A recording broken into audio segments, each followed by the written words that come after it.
I'm not even on the desert portion of this route, and already sandstorms are billowing in my eyes. This is too weird for me. Hello there, everybody, and welcome back to more Pokemon Emerald. So, last time, we took on the Lava Ridge Gym and got ourselves the Heat Badge. Not the Pokénav, we got ourselves the Heat Badge. There we go. Our lovely black and white Heat Badge. Why are the badges black and white? I don't know. And then, we got ourselves a new teammate into the picture. We got Pinche, the Trapinch, into our midst. So, before we go on to explore the desert route, here's what, those two are looking like. I daycared Pinche up to level 30 to basically keep up to scratch with the rest of my team.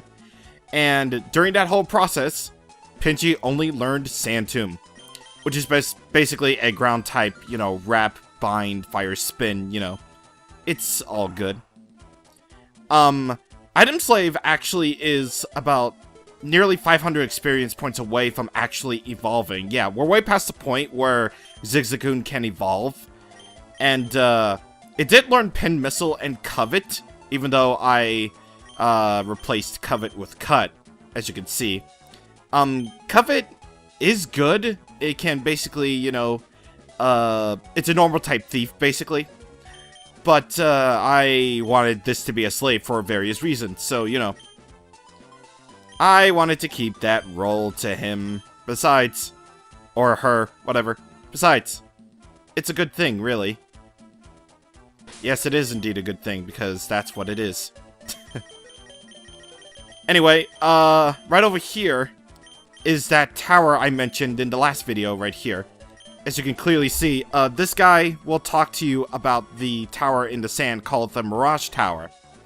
If it doesn't appear for you, just go west to Route 112, I believe.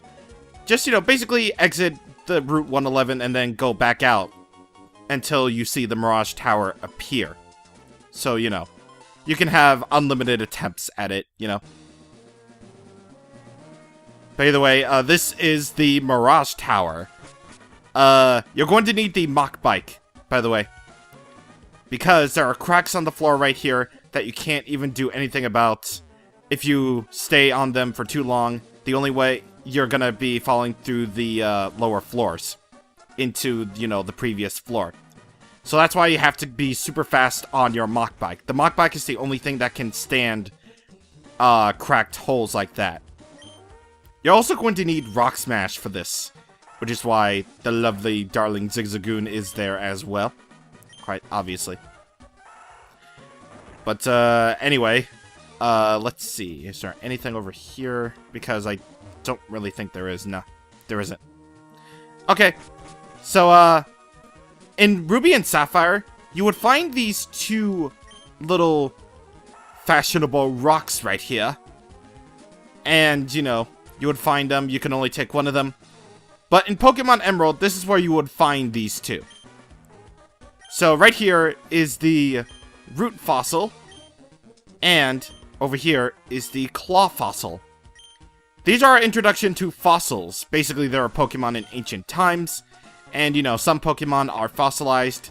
Here you get to choose only one of the two here.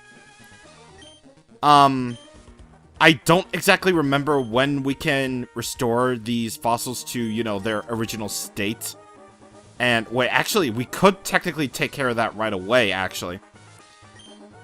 I'm not really going to go into the Pokemon that, you can get from out of these. But I'm going to pick, just so you know, I'm going to pick the Claw Fossil.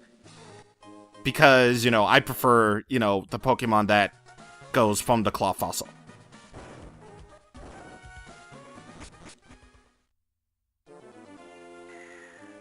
And we jump out of the tower, presumably because we can. And the Mirage Tower will crumble away. And we could have totally gotten the Root Fossil, but we didn't. Man, we are really, really slow on the uptake. Right. So, obviously in the desert there are lots of trainers that we can, battle as well. So, I'm just gonna use this battle to show what Trapinch is capable of against Picnic or Heidi here. So, Trapinch, as you can imagine, is a Pokemon that can, that has, plenty of attack if you look at its stats right here. And yeah, it's proficient in, physical attack. And don't be worried about that speed stat. It will increase whenever it evolves, so don't you worry about a goddamn thing. It might be for right now, but trust me, it will indeed get a lot better as, you raise Trapinch along. Of course, with this being a desert route, obviously there's going to be Sandstorm Weather, like, all the time. Basically, Sandstorm Weather, it doesn't affect rock or ground types or steel types. However, it will affect all other types of Pokemon in that every other full turn, or every full turn that passes, the Pokemon that aren't ground type will indeed get buffeted by the Sandstorm, causing a little bit of damage. So, yeah. Just be wary of that whenever you're going to the desert route here. Like right here, since I just send out Item Slave, she is going to be buffeted by the Sandstorm, causing, a bit of chip damage. But in Secret Power case, whenever you're in the desert, it actually turns into Mud Shot. I don't really remember what the heck the effect is. So, it's gonna be great. But you also did indeed notice mainly that I brought Item Slave up to scratch too. I might as well make good use of Item Slave as a Pokemon, not just, to be an HM slave as well as a pickup slave, but also to use her as, sort of a temporary team member, I would say. Well, I'm only gonna really, like, keep her around until, I get the 5th team member, I want to say. But, yeah, I'm gonna keep her around until we get the 5th team member, because our 5th team member is not gonna be for a while, so better enjoy this party while it lasts, because that's how we're gonna be doing things here. Speaking of which, you can find Baltoy on this route. And Baltoy being a ground psychic type, it's a pretty unique combination if I do say so for myself. It will evolve into Claydol if you raise it up into a good enough level. I don't really remember anything about Pokemon levels at all. But trust me when I say Claydol can actually work you really well in terms of double battles, because it can learn both Reflect and Light Screen. And plus, I think Claydol is meant to be a wall of sorts, so, you can go ahead and raise up your little Baltoy to be a Claydol all you like. But anyway, yeah, we got to level 32, so that means after this battle, Item Slave should evolve. So that's great. And, of course, you're gonna find Sandshrews as well as, Trapinches here. And, yeah, it's basically your surplus way of getting, ground-type Pokemon into your mix if you want them. There's actually also another Pokemon that you can find here on this route as well. That Pokemon is called Cacnea. Cacnea is kinda unique in the fact that, well, not really unique in the fact that, it eventually evolves into the Grass Dark type, Pokemon Cacturne, which can work out in your favor because I believe, now don't quote me on this, but I think, I think it's proficient in physical attack, I want to say, Cacturne is. Plus, with the fact that, the Cacnea family has its signature move at this point in the series, Needle Arm, that can actually work out in your favor really, really well. Because trust me, on this, it's not going to happen now, but it's going to happen, like, way later. Trust me, if you have any given, grass type, you're going to need them. Just trust me on that. You are going to need them whenever we get to that point. But either way, Item Slave, you are the evolving.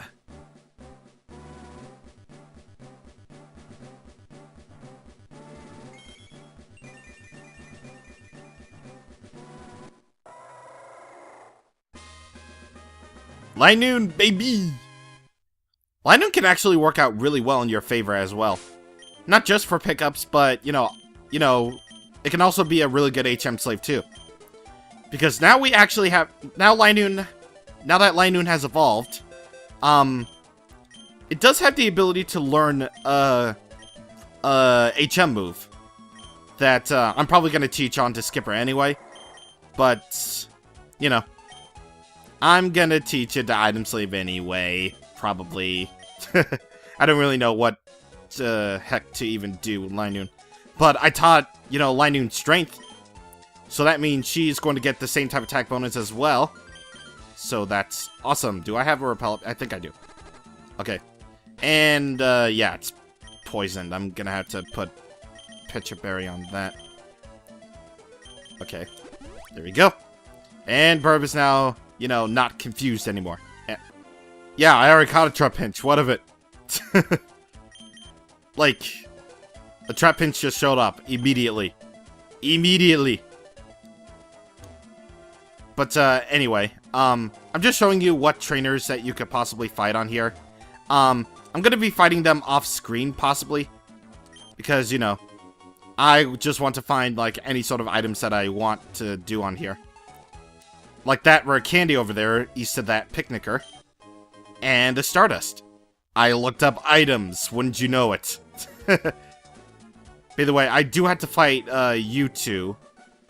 How tough are you? We shall expose that secret. I'll give you some of my sandwich if you lose.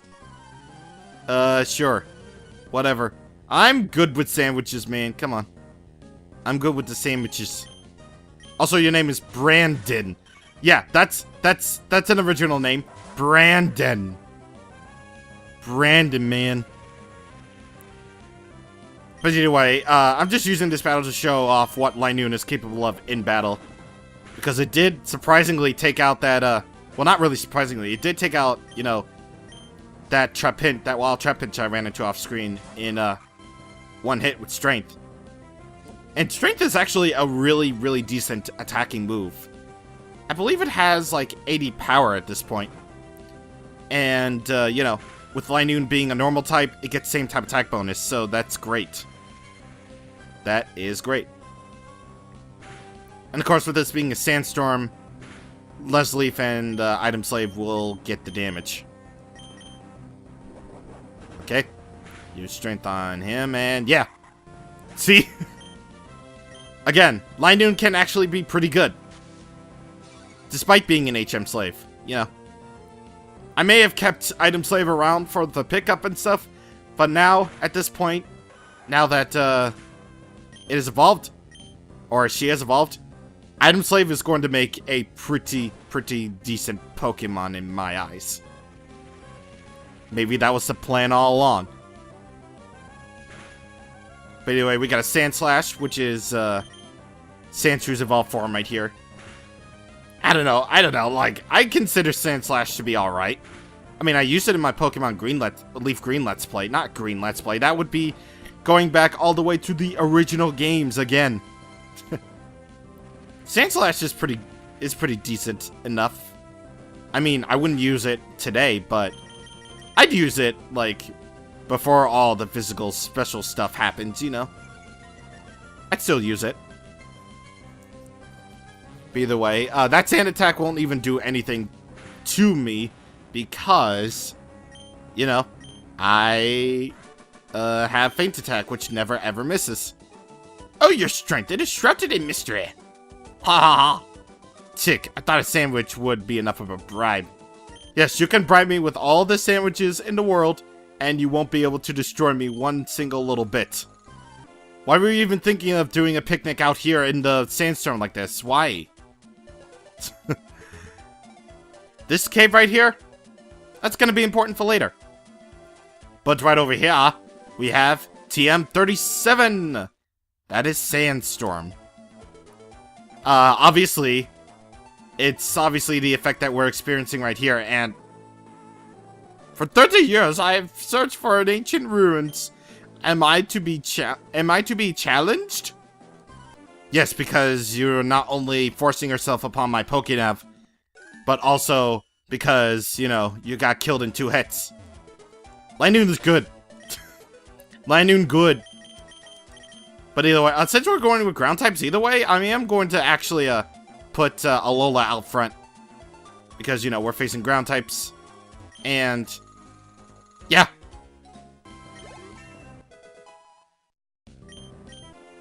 Aha! Oh god, Repel's effect wore off. Okay, sure, I'll just put up another one. You see, actually, Super Repels can actually be pretty good. Because, well, there is technically another type of Repel that you can buy later on. But honestly, I wouldn't even go for it. Because, you know, they're okay. They're basically like 200 Pokédollars more. And, you know, they only increase the Repel step thing by 50. That's basically what I am trying to say at this particular point in time. Hello. Oh hey, those Go goggles really suit you. I am wearing nothing. But I think they look better on me. Let's decide who they look better on with a battle. We were battling for Go goggles all this time, I swear to God. Okay, so in Ruby and Sapphire and the remakes, this is where you would find in this general area, this is where you would find those two fossils that are in the Mirage Tower and Emerald. And just like before, you can only choose one of them.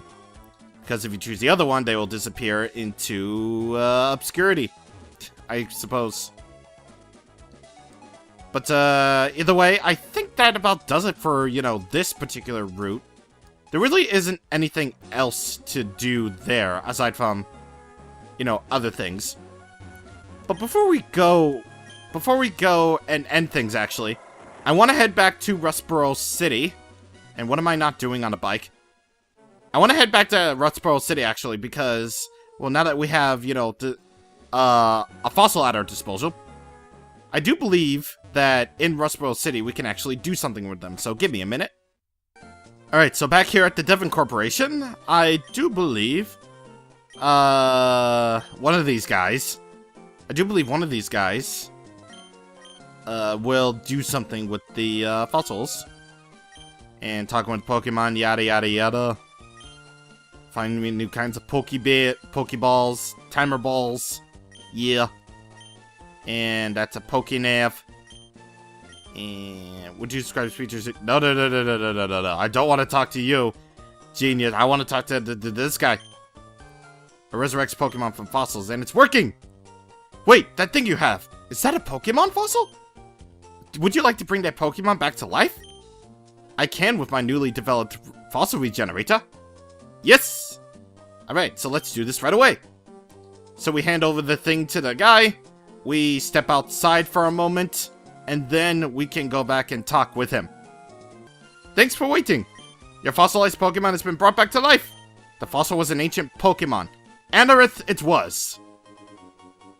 Alright, so we got ourselves an Anorith. And I'm not going to use it on my team because that is not my 5th team member. Like I said, my 5th team member is going to have to wait for a little while. Be the way, these two on screen right now are the Pokemon that you can potentially resurrect from the fossils. They are Anorith from the Claw Fossil, and from the Root Fossil comes Lileep. Now here's the thing about Lileep and its evolution Cradily. I always freaking forget what type it is. Is it like Grass Rock? Is it like Grass Steel? What type is it? Like seriously, what the heck type is it? But I do know for a fact what type Anorith is. It's Bug Rock. And honestly, I prefer Anorith, honestly. Because look at that attack, man. That attack is huge. And that defense. I don't really care if it could be, like, technically a physical manifestation of a thing. It could be potentially really, really, really good. As, you know, Anorith is. But understandably, Cradily has its merits too. I mean, that defense and special defense is really great. So, if you like to have your, you know, yourself a Pokemon like that, then go right the heck ahead. And, yeah. That's basically, Anorith and Cradily in that very nutshell. Alright, so, we are done here. We explored the desert portion of Route 111, and, of course, we got ourselves one of the fossils. We fought more trainers along the way, of course. And, of course, we ended things really, really bright and really, really good. So with that being said, we are done, of course. As I keep on saying, because I love repeating myself like an idiot. Next time on Let's Play Pokemon Emerald, we are going to do a couple more things first before we head off to the Petalburg Gym. Because trust me, we will indeed go to the Petalburg Gym, probably in like the video after next, because I have a lot to talk about as we do these next two things. So with that being said, I will indeed see you guys on the next time. Thank you for watching, and goodbye.